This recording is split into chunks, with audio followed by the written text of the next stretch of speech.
going to talk to us about the process of acquiring cars and just making your dealerships run smoother and better. There's probably everybody already knows who he is and what he does, but just in case you don't, we're going to illuminate and elucidate. How was that enough syllables for you there, Larkin? Elucidate. Okay. Elucidate. Google that. I went to school in Philadelphia. What do you want from me? All right, Mr. Knox, it's a pleasure to have you here, sir. You've been tearing it up, keeping real good company. I keep seeing you with Mr. Ellis and occasionally standing next to J.R. Toothman. Tell us what you've been doing, why dealers need you, and how to reach you. Well, it's interesting that you called Ellis good company, but let's go with that, right? So, well, he already Venmo'd me the money. I don't know that I can return it. I'm not that good technologically. There you go. Hey, Frank, it's the old days when the dealer said, "Oh darn, I made the check out wrong, and that was my last check." Hey, and Ellis is a fantastic guy. And Toothman. Learning a lot from him just about running really these monster franchise operations that just kill it when it comes to used cars. So, but no, what have I been doing? Man, I've been doing a lot. Really, all my years. For those who don't know, I've spent all my time in the acquisition world. A lot of that time with CarMax, working within the purchasing department, going out and managing teams that would acquire, 1,500 cars a week throughout the Midwest. And then, was responsible for launching Max Offer, which is a little bit of my Frankenstein now.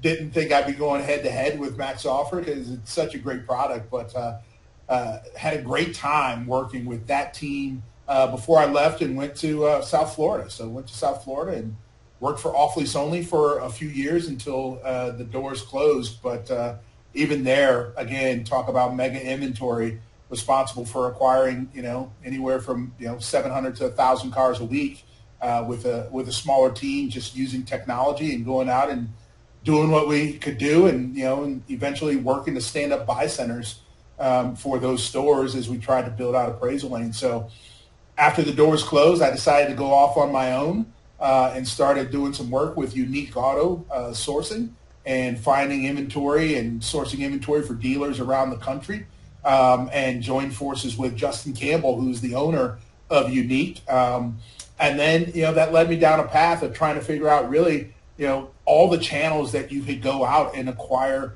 inventory. And I kept hearing this over and over again that, you had to go out and you had to acquire inventory direct from consumer. And, yes, I agree. That's the most profitable way that you can acquire inventory. But it was almost this mentality of, well, you know what, the auctions, right? We have to avoid the auctions. Well, no, they're, and my philosophy is there really aren't bad channels. There's just bad strategy. And you have to be willing to look at your strategy and get really in the weeds to understand, well, what do I need to do with each one of these channels? And so I started working with the guys at Auto Acquire on some things. Todd Caputo, for those of you who know Todd, is a strategic advisor for us. And I was a strategic advisor before coming on and doing a lot with them full-time. But, the one thing that we kept looking at was, this ecosystem of buying cars is so incredibly complicated. How do we use AI to make that ecosystem simpler and automate some of that stuff? Everyone's talking about automation in every other department, but we get really, really scared when we start talking about automating values. And, that's the thing. CarMax and Carvana, they're already there. They're already doing that. KBB, ICO has automated values for years, and we don't even think twice about it. But when it comes to the everyday dealer, we get a little queasy when it comes to that piece. So, a lot in that, but Larry, that's what I've been up to. And as you know, I work very closely with John Ellis and the Agile Auto team because, it's his software that really can allow us to see one side of the equation and say, okay, we know we need to go out and buy these things. We know with the data that these are the cars that work for us. But the execution side is something completely different, and that's what I've kind of focused my attention on is how do we go out and acquire the inventory? You want to hear something funny, Frank?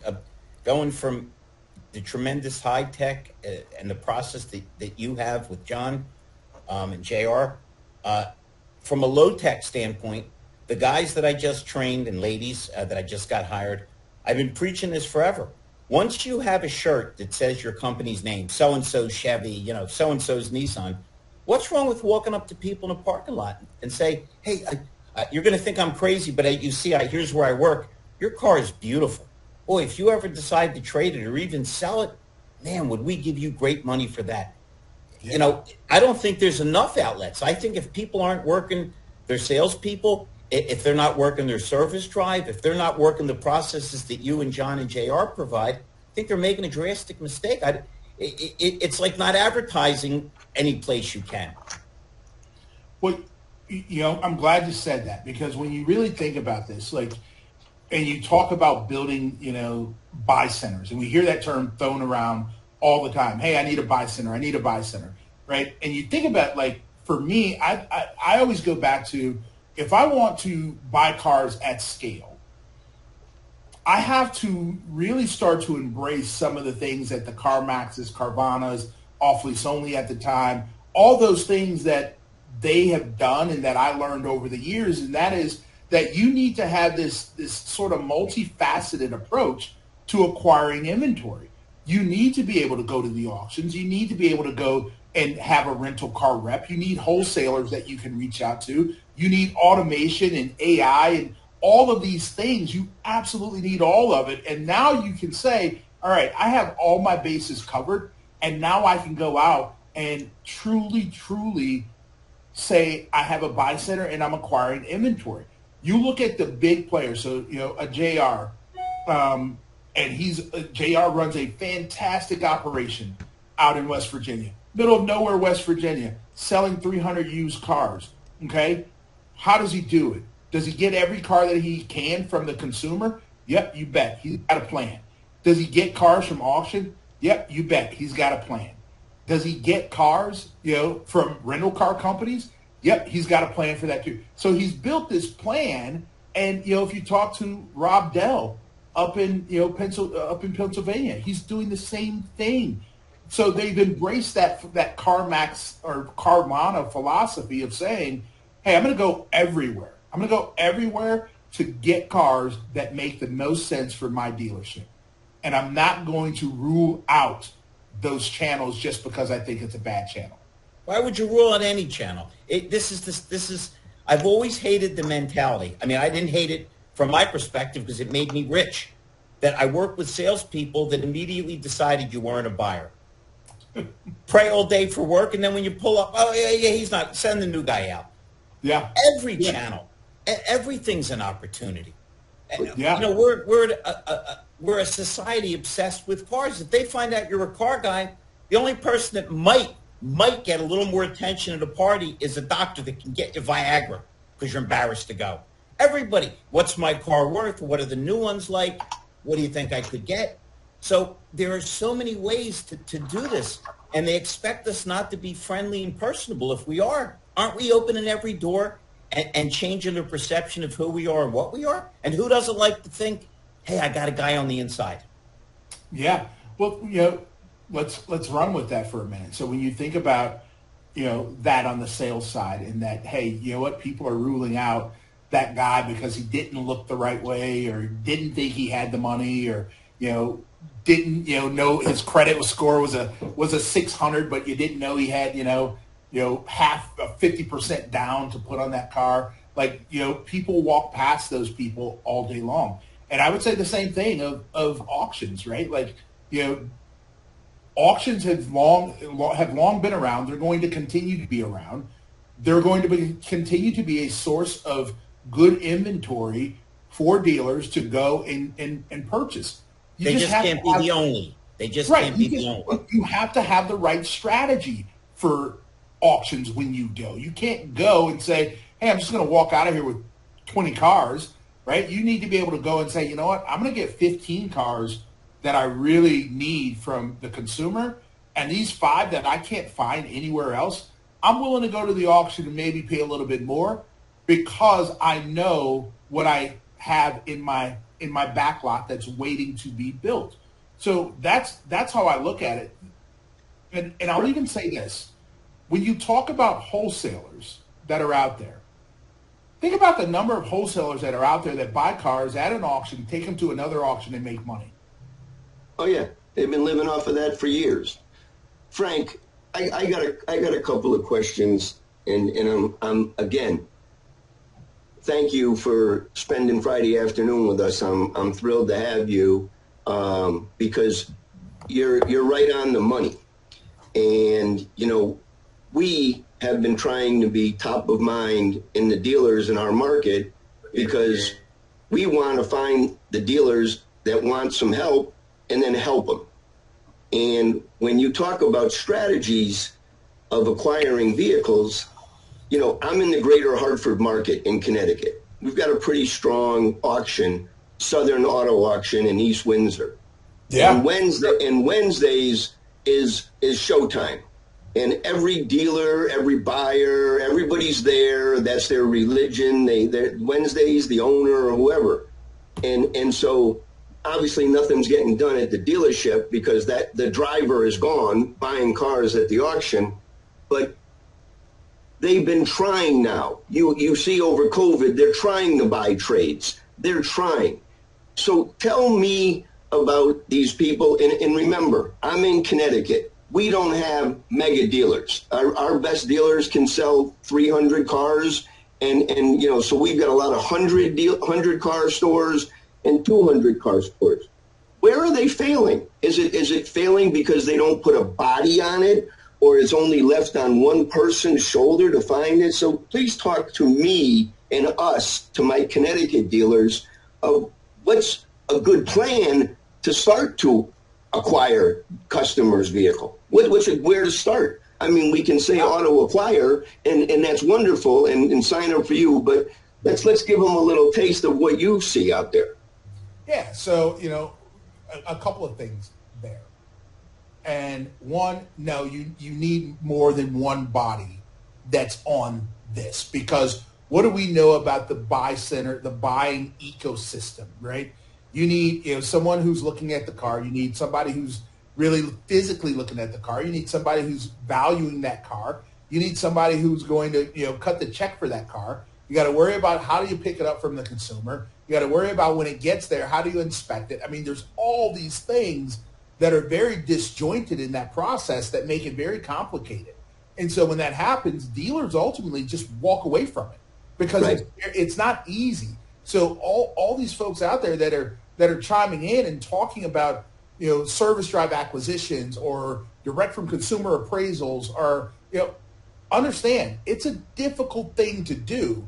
It's not easy as what people make it sound. If it were easy, people would have started doing this years ago when CarMax started doing this, right? It's not easy. There's a lot of training that's involved. There's a lot of coaching that's involved. So what do I see? So I wanted to touch on that. Good. First. No, I appreciate that. And that makes a lot of sense. But when you talk about what do I see and what are the people that are having success? What are they doing?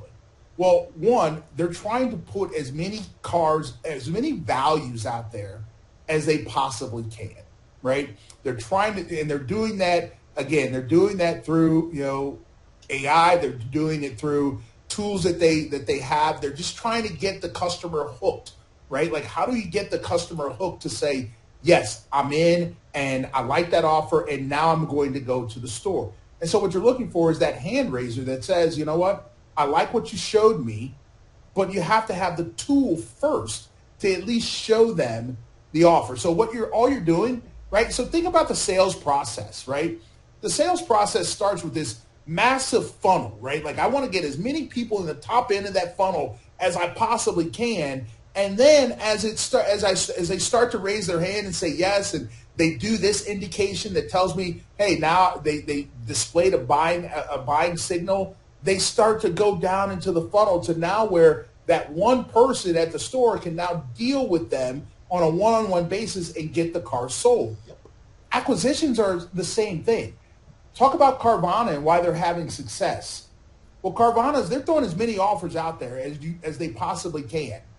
And then it kind of shakes down to the funnel, and then finally it gets to a place where you have a hand raiser that says, yep, come to my house, pick this car up, and do the inspection in my driveway. They're not sending people all over town to go look at cars. They've shaken everything down through the funnel. So the dealers that are having success, that's what they're doing. They're picking up the phone. They have that one or two people that are dedicated to the process. They're working Facebook Marketplace. They're working Craigslist. They're working Bring a Trailer. They're looking at all these avenues to say, hey, well, one thing I know about buying cars direct from consumer is that if you're just waiting for that person to come knocking on your door and say, hey, Gary, I want to sell my car to you, it's not gonna happen, right? Unless you have the marketing behind you saying we buy every car like CarMax, you're going to have to be extremely proactive in going out and seeking that customer out.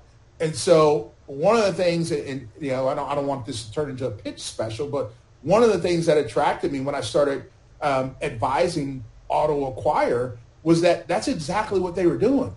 They were shooting out hundreds of offers for dealers, hundreds of offers. Boom, we're going to shoot them out. And we're going to wait until that customer tells us, hey, I want to do this inspection on my car. Hey, I want my certificate. Now that person in the store, what may have been 200 offers that went out, now they're following up on 30 or 40 of them of customers that said, hey, I'm interested. So you can do it, and you can do it with minimal staffing if you have the right technology.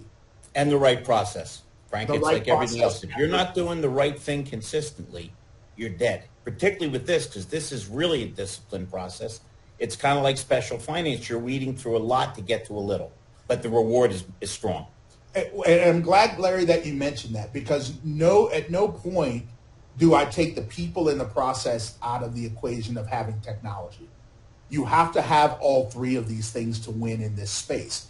And so for me, that process really comes in after I've thrown the offers out, after I have the hand raiser, after I have the right word tracks to call that customer up and tell them I want to buy their car, after I've done, if I have a remote inspection process and I can have them take pictures of the car, after all of that, and even in the remote inspection process, process.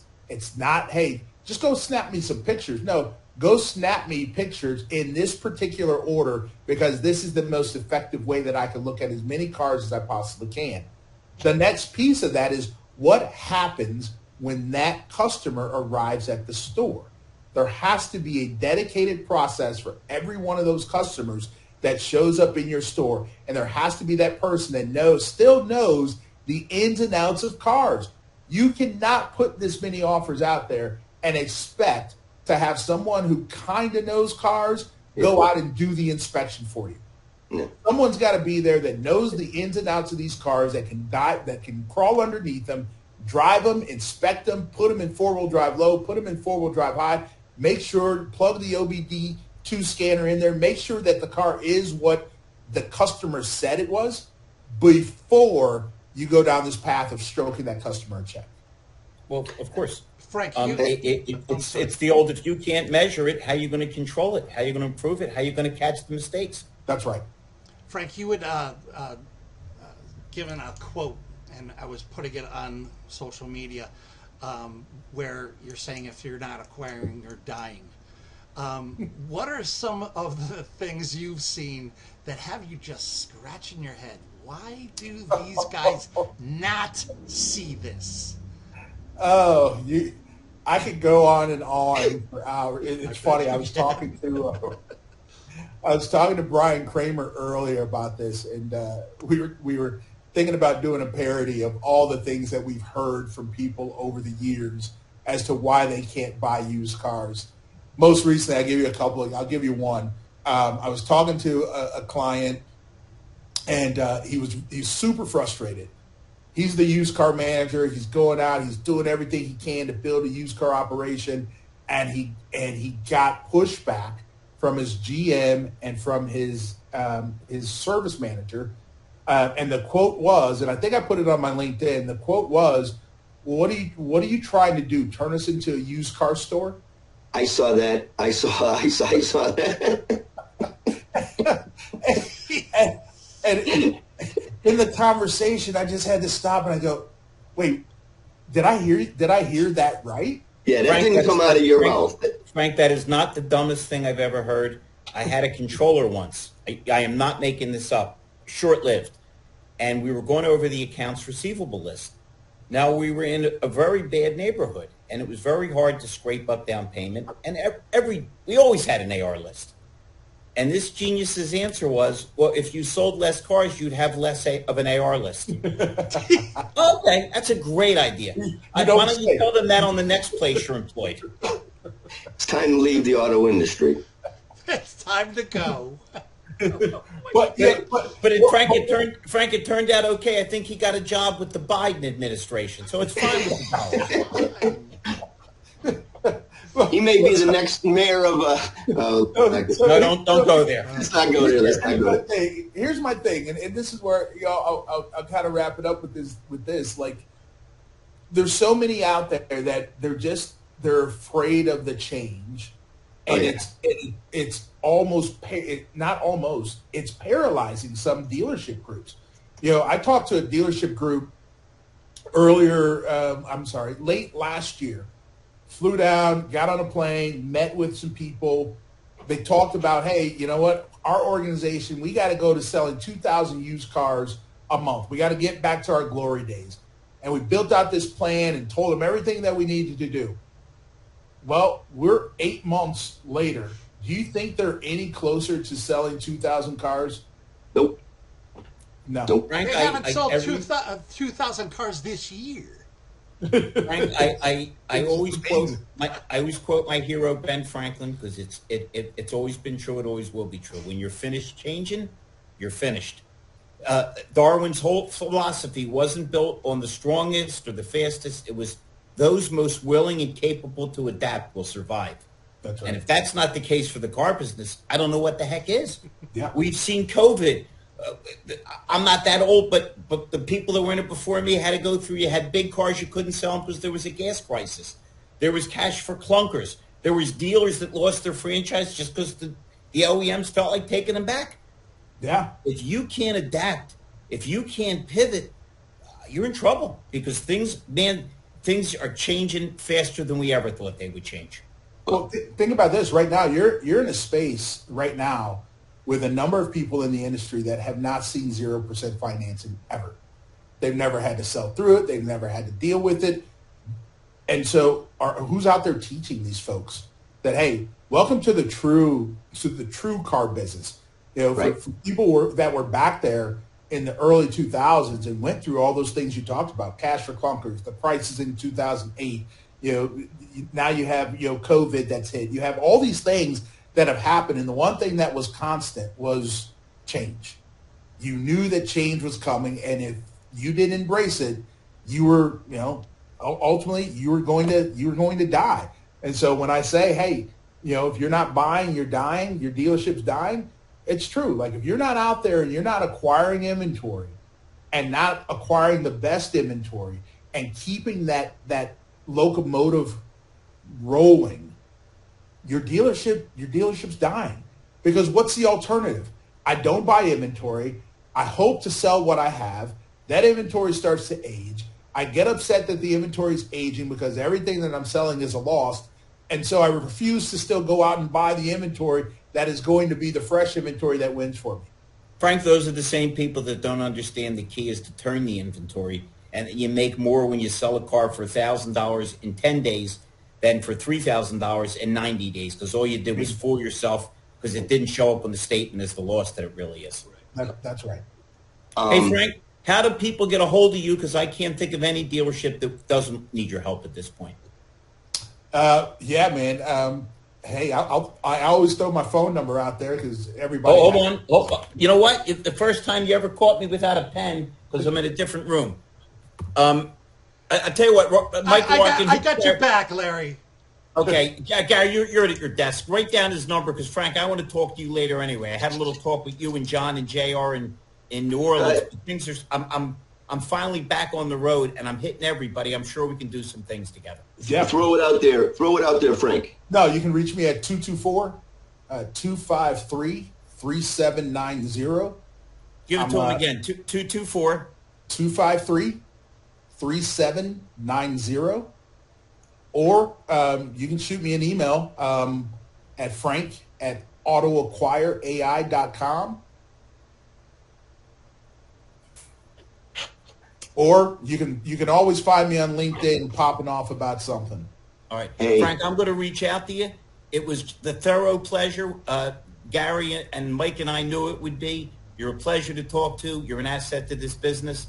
And, man, everybody should reach out to you. And I'm going to personally reach out to you. We'll talk and we'll do some business. Yeah, Stay absolutely. healthy, my friend. And on behalf of Gary and Mike, we're so glad you joined us. Frank, do it Yes, one sir. more time. Do that email again. Frank at autoacquireai.com. And Frank, thank you for spending Friday afternoon. We appreciate your time. I picked up a ton.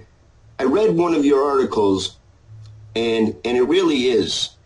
There's gold in the service drive, and I've been saying that, and it's like you now fixed it because that's the best resource. They've done business, they're doing business, and it makes perfect sense. OEM made all of the dealers build big, beautiful drive-throughs, and boy, are they not utilizing them effectively.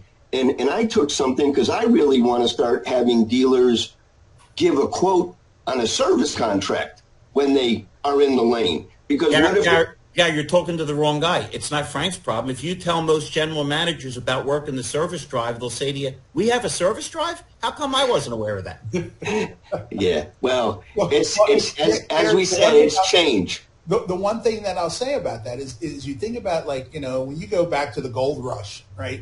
And you had to go out and you had to, pan for gold. It took you all day, and you finally found that one nugget, right?